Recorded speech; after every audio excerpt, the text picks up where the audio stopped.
Fed rate decision is one of the biggest market moving events, and gold always reacts violently. Today I will teach you how to trade FOMC and interest rate decision on gold. You will learn a simple strategy to trade gold before and after rate decision announcement. I will share with you important insights about gold price behavior and a lot of useful tips for beginners. Like this video, subscribe to my YouTube channel, and learn how to catch a surge or crash at the right time. So today is the Fed rate decision, and let me show you first how I prepare for that. You can find each Fed rate decision in the economic calendar. The economic calendar that I use is on investing.com website. You can see that today is the Fed interest rate decision. And what is important to note is that after Fed rate decision, we always have FOMC press conference, and both events are equally important. So the market volatility may increase not only after the rate decision itself, but also after a press conference. Also, by clicking on Fed interest rate decision, you will find all the scheduled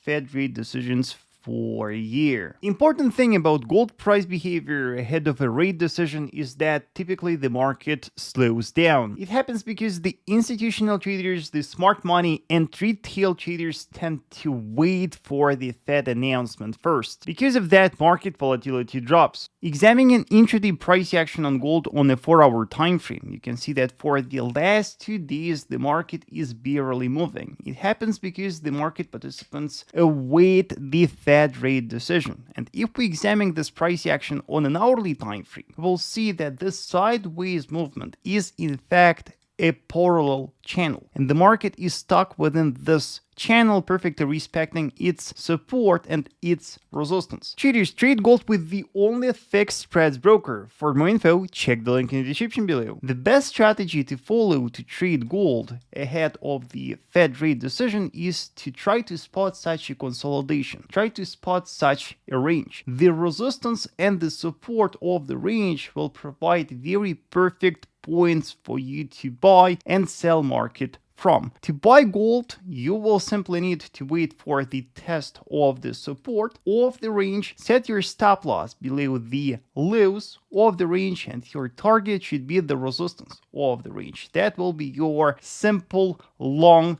day trade. To sell the market, you will need to wait for the test of the resistance of the range, set your stop loss above the resistance of the range, and your target will be the support of the range. You can see that while the market was consolidating, we got 1, 2, 3, 4, 5 tests of the support of the range already. So you could place 5 buy trades, and you can see that the resistance was also tested multiple times, so you could take a lot of profitable trades here. The only thing that you should remember though is that because the trading volumes drop, there is a high chance of the occurrence of the stop loss traps. For example, right here, this candle had a very wide range, and with that tail, smart money were trying to stop hunt the buyers who were buying from the support of the range. Don't be greedy and set a safe stop loss. That will be the best strategy to beat the stop hunters. 2 hours ahead of a rate decision, I recommend you to stop trading. Smart money will start setting the traps and manipulate the market to grab the liquidity. Patiently wait for the rate decision announcement and then watch how the market reacts. To accurately predict where gold price will go after Fed rate decision and FOMC press conference, I recommend waiting for a 4-hour candle close after this news releases. Your reliable confirmation signal will be based on a breakout of the consolidation range that we spotted. If a 4-hour candle closes above the resistance of the range, it will be a strong bullish signal. It will indicate that the news are strongly bullish and you can buy the market, then anticipating a bullish movement to the next strong resistance. In our example, our next strong resistance will be over here. In case if the price drops and if a 4-hour candle closes below the support of the range, that will be the signal for you to sell. Then gold will most likely drop lower, and your goal will be the next strong 4-hour support. In our example, here's our next strong support. When the price will approach the resistance or the support, after a breakout of the range, the violation of the support and resistance will give you another confirmation signal to add more in your trading position, to sell more in case of a violation of that support, or to buy more in case of a bullish breakout of that resistance. Also remember that in some situations, the market will not react to Fed rate decision at all, and the market will continue consolidating. If so, if there's no reaction by the market, continue trading a consolidation following the strategy that we discussed at the beginning of this video, buying from the support of the range and selling from the resistance of the range till one of those structures is broken. To effectively trade Fed rate decision on gold, never forget to check economic calendar to always know the exact date and time of the event. Trade a sideways market ahead of the announcement and rely on breakout as your signal afterward. Let me know, traders, in the comment section if you have any questions. Also, traders, don't miss my next gold trading signal. Subscribe to my free Telegram channel. The link in the description below. Also, traders, please watch my other videos.